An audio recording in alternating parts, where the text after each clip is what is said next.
Alrighty, we are your host. I am Dobby. This is Doppler. Almost said Doppler.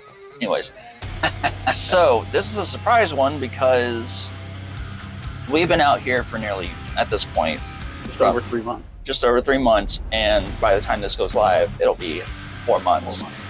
You're not quite at your 6 months yet, but just at this point, it'd Just be over 3. just over 3, so you're not far from being your 6 months. How has driving on the road been for you thus far? So far, it's been fine. I mean, the only issues we've really run into to where I've been aggravated has been really with planner sometimes but now that I kind of understand how they do things, I'm hoping we can avoid some of it in the future. And then, of course, dealing with some of our fleet managers occasionally pushing us in directions that we don't want to go and to do things that we're not comfortable doing. Having to try and argue and professionally argue. Yeah. And I'm one of those people. If I know I'm in the right, I'll fight back. Like I'm not shy. Now, if I know I'm not necessarily in the right, kind of keep my mouth shut and grit my teeth, that kind of thing. Or if I know that I really don't have an argument against what they're saying. But now I know some of the issues we've been running into here lately are because it's the holidays. It's peak and it's gonna fuck. And I understand. Once this video hits and it's January, some of those things will become easier again. Because before the holiday period, we really didn't have any problems at all. Yeah, no. But I mean, outside of that, the only thing that I truly hate, besides being away from home, is sitting. If I'm not on a 34, or if we're not on a 34, or like or plan some sort of plan shutdown or whatever, I hate sitting. Well, because for one thing, that's less miles, which goes less per paycheck. Yeah, that, and I get antsy. I don't like. Yeah. And especially when I know there's no reason for us to be sitting, than them taking forever to send us an empty or whatever the case may be, drives me nuts. But other than that, no. I mean, I still, you start to burn out after you've been out for a while. So like now we've been out about 5 weeks. By the time we go home here in a few days, you start to burn out a little bit, especially when it's the holiday season, so we haven't been able to take our 34s like we like to. I was about to say, so we've essentially been running for like 2 weeks straight almost. Yeah, I mean, we've been out for 5 weeks and we've had 2 resets plus, well, I guess technically this is a third one, but this isn't a full reset. This is a half-assed rolling reset. Yeah, it's a rolling 34, yeah. Which means we're only sitting for 24 hours. Which, isn't terrible because, we get some time to just... Which... Yeah. I'll go into it later, but yeah. So for you, because I can give my own thoughts on this, just because it's not my first rodeo. For any people, anyone that's considering doing this, or they've just gotten started, do you have any tips for them on how they can make their life better in this lifestyle? I'm not calling it a career. This lifestyle. It's a lifestyle. Yeah. So anybody who's thinking about it, we'll separate them the Okay. two. So anybody who's thinking about it, number one, research it before you do. Don't just go in there thinking, man, I can drive around the country till we find me. Research it. All right. Learn because I've always had an interest in trucking my whole life. I've always thought it was cool. I loved playing the games, even all the way back to the floppy disk. There was a floppy disk one. I forget what it was called. I even enjoyed that when I was a little kid. Nice. Showing my age there. Dude, I remember the floppy disk too. So yeah. So I because of that, I looked a lot about trucking, and when I came in, I wasn't blind. I knew probably 80% what I was going to run into when I came here. Now, not all of it, because you can't know all of it. Because there's things that I can research that I'm really not going to understand until you get there, which a lot of that for me has been learning to deal with the dispatchers, the planners, which I've been slowly learning. and the various aspects where you tell me something and I'm just like, welcome to trucking. You know, but in terms, so that would be my biggest thing is make sure you research it. You know, talk, if you know anybody who's in trucking, talk to them. You know, see what it's like, because it is a lifestyle. It and is talk not to multiple people, because you're Yes. going to get various perspectives. Yes, you will, because everybody, there's people who are literally born to do this. I mean, it's a weird way to say it, but it's true. You know, They and are. then there's other people who do it just because they need the money. You know, not necessarily because they enjoy it. So they're going to tell you to. You know, but like you said, it is 100% a lifestyle. You are living in the truck. I mean, this is our home. It's not very big. And the funny part is that whenever I'm at a truck stop and I'm coming back out and I see the truck, I'm like, there's my home. Yeah, you do. And You know, it is your home. And not to butt in, but it's like sometimes I always get worried because now that I've gotten older, I'm way more of a not being paranoid, but being prepared. And so every time I go into that truck stop, even if the fucking door is locked, I'm always concerned that, do I have my phone with me? Do I have everything I need in case I come out and I see that my home is gone and someone has taken it, and I need to start planning about how to address that, because that's, whatever reason, that's a concern for me. I worry about it too, because usually when I got the truck, he's asleep. So if somebody gets in the truck, he's probably just gonna think it's me. No, I consider that, because like I have kind of watched you, not in a creepy way, but I've watched your habits, and so whenever I hear you coming in, like I listen and I'm prepared to pull my knife out if need be. There's times where I will purposely make noise so that way he knows it's me if he is awake. He's not always awake, obviously, but if he is, he'll know it's me. And kind of the same thing for you. Like, I know it sounds weird, but you have a way you get into the truck. Yeah, I mean, you do have to worry about it, because while 90% of truckers are trustworthy, you have those bad eggs that aren't. Not even the truckers, it's just the random ass people that are around that just have ill intentions, and no one can be walking around. No one can be trusted. There was one time, I forget where we were. I stopped the truck stop, and there was this guy who was like dancing across the entrance. I had to sit there and wait for him to pull on. He's just dancing, And like not a care in the world. I had to miss this. Not a care in the world that I'm sitting there in this semi waiting for him to get the hell out of the way. And then, you know, I go park the truck. You know, I get out, I lock the door or whatever.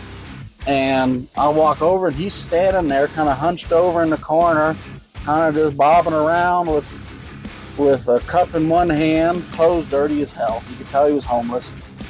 You know, and he's just kind of got this wide-eyed look to him, like that dude is high up on something.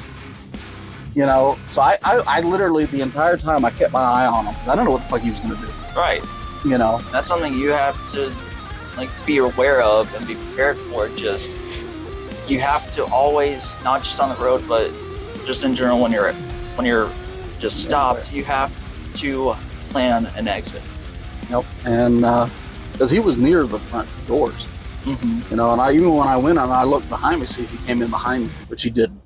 Yeah, because I mean, for me, like most of the time, whenever I'm even in the truck stop, I always have my hand pretty much near my knife to just be at the ready to pull it out if I need to. Yep. And, you know, so now when I came back out, he was gone. As soon as I walked out there, I needed to look for him because I wanted to know where he was. Mm-hmm. But he was gone. I don't know where he went. But, you know, anytime I'm sitting here in the truck, like when we're stopped like now, I always make sure the door's locked. You know, I don't, you know. And one thing I highly recommend is look, if you don't know it already, look up the seatbelt trick. It will save your life. Yeah. And if you don't know what that is, especially if you're a solo driver. Especially if you're a solo driver, please, for the love of God, every time you stop and you're sitting for a long period of time, just be able to close the curtains and do the seatbelt trick of taking the seatbelt, wrapping it around the door, not the handle, but like the other handle that's... Not the handle that opens. Yeah, just wrap it around that, click it, and just make it as tight as possible. That way, if anyone manages to break in somehow, they cannot get the door open. No. Just As safety. team drivers, we've done it a couple times, but it's not as imperative because one of us is almost always up usually. But if you're solo, when you're asleep, there's, it's definitely a good thing to do. But yeah, I mean, for people who have already been out here for a little while, it's hard. What advice would? Or any kind of, even not necessarily advice, just tips. Like, the best way to look at it is whenever, even though you knew a decent bit, also because of my rantings and bitching at our previous employer, because I did a lot. Is there anything you would go back and tell yourself, hey, do this or have this on you to be ready whenever you go out there, or plan a certain way? No. The only advice I would have okay. is piss bottles. Wide openings are your friend. Gatorade bottles are amazing. Are the smaller Cadillac bottles. Wait. Yeah, the core water bottles are good too because they got a bit open. Yeah, they are the small Cadillacs of piss bottles. I mean, the gallon jug is amazing, but that gets a little tedious and consumes a lot of space. And somebody who's thinking about it has done it before, and if you're like, oh, I won't use piss bottles, I guarantee you will. Because when you're parked 200 yards away from the building, and you've been sleeping, you wake up and you need to piss, you ain't gonna want to get dressed and walk the 200 yards to that building. Or if it's 20 degrees outside. Yeah. Or colder. Yeah, just. Or this will come from skill. If you're driving and you gotta piss real bad and you're probably at least 120, 180 miles away from the next stop,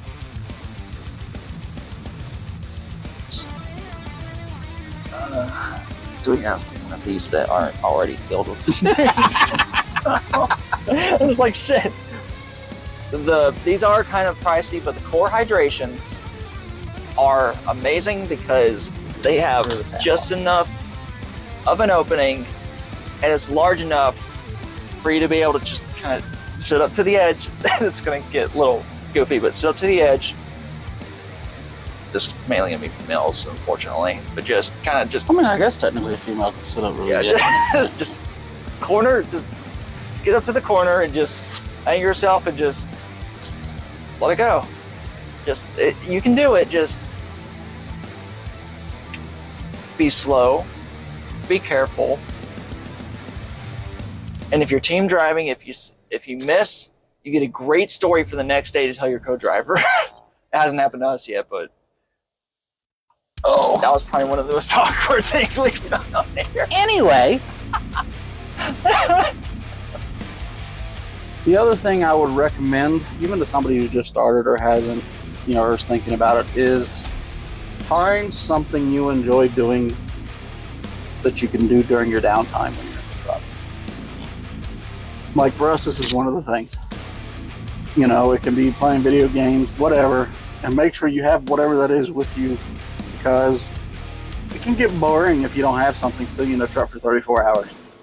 Sometimes you do have to force yourself to be able to do stuff because you're not going to feel like it. You're just going to be exhausted. But once you force yourself to do something, it is going to take your mind off of a lot, and you are going to thank yourself for it. Because I went for at least 2 or 3 weeks without playing any kind of game, and I love playing them. So I do too. Just like you said, I don't know why I don't have them. Yeah. It's just like, I really want to take it out. Yeah. So, but I forced myself this time, and I spent 3 hours playing Assassin's Creed. When we come back on the road, I'm gonna have to start doing that, forcing myself to do it. Yeah, because if you don't force yourself, you're not gonna do it. But once you force yourself, you get lost in it, and I loved it. In fact, after we do this, I'm probably gonna play again.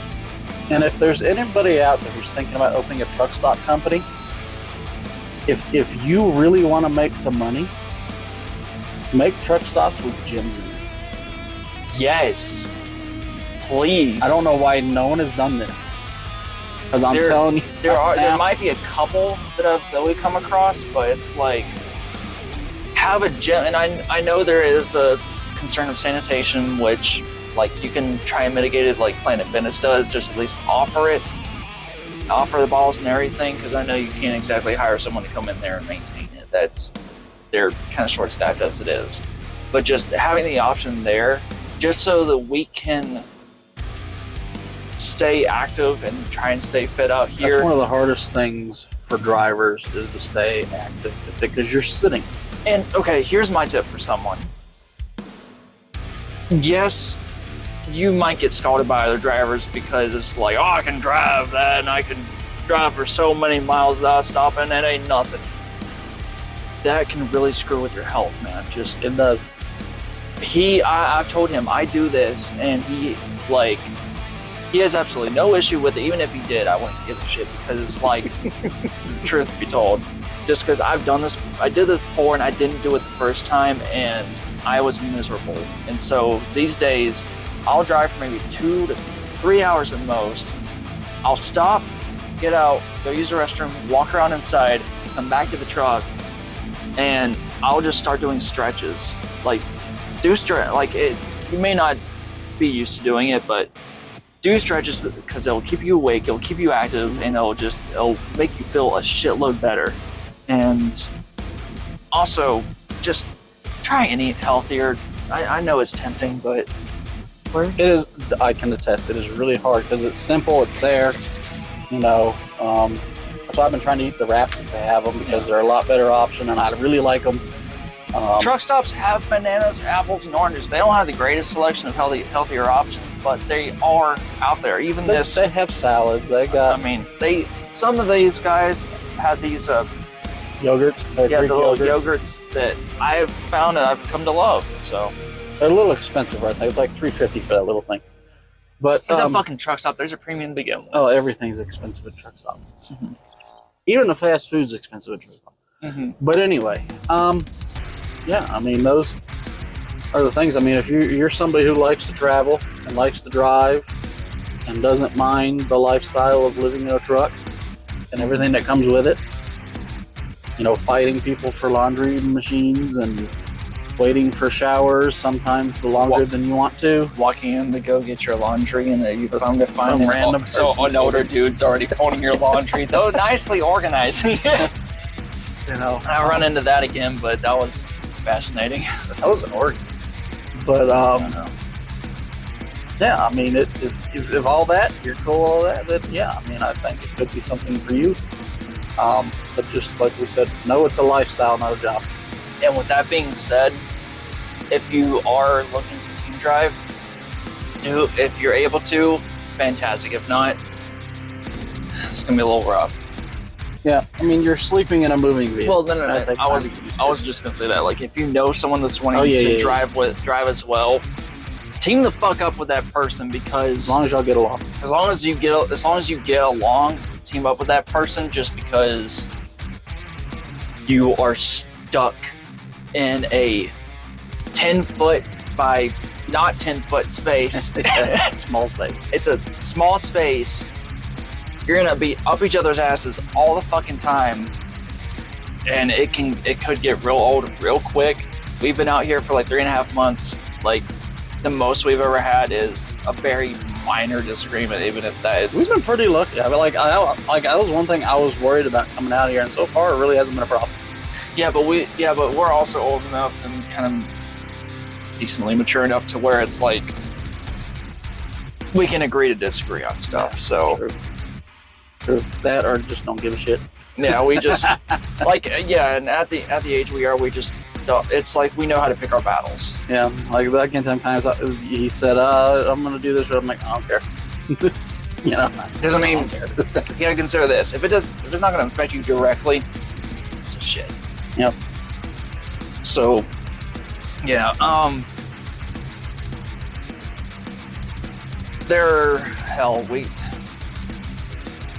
we're gonna end up having to do another video on this at some point, maybe whenever we come back out in January, but we need to do a video of what to bring on the truck, because that could be a whole video in itself, because I have a lot to say on that, Not sure that you do all that much, but A couple things. um, I already said one, something that brings something that you'd like to do. yeah, exactly. But there's a lot of Other things just what seems like small nuances that make your life easier. But yeah, Alright. so that was that in his 4 months being on the road. Or about 4 months. About 3.5. I'm not gonna lie, things have been a hell of a lot better than things were a lot better than they used to be for me out here.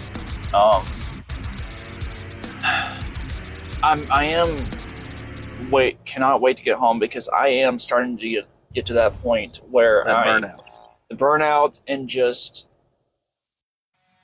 thinking of while I'm driving, all right, just these more miles, and I'll be finished with today. And then I do it again tomorrow, and the next day, and the next day. Now every day when I'm getting down like under 50 miles, I get excited. I'm like, yeah, I my day's know, almost I know. over. But I don't necessarily do what you just said. And then or I'm thinking about the next day. thinking about doing this the next day and the next day, and you're potentially going to be doing this for I don't know how many years, and it's like I have given up so much to be able to do this, so much of being able to be home every night. That's the one part that sucks, is not being home. And when you get close to getting home like we are now, it makes it worse because you're thinking about being home a lot more than you do when you're initially out, Yeah, and So it makes it worse.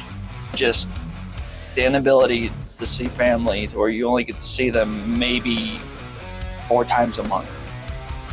And those are consecutive days. Yeah, Now this time we're gonna be home for 5 days. Which is important. it will be, but aside from that, I mean, it could be to where you don't see them for at least a month at a time because you're trying to rearrange how your home time is. Just, it's something to consider. This is why I know I need to get the fuck home, because I was afraid that I was going to start again in this mentality, and I'm starting to get it back, and I'm like, fuck home so I can reset, be with my mates, and just reset everything and just get my fucking mind off this. But yeah, until then, on our next video, keep rolling heavy. Don't know what that was. That was an exaggerated ending.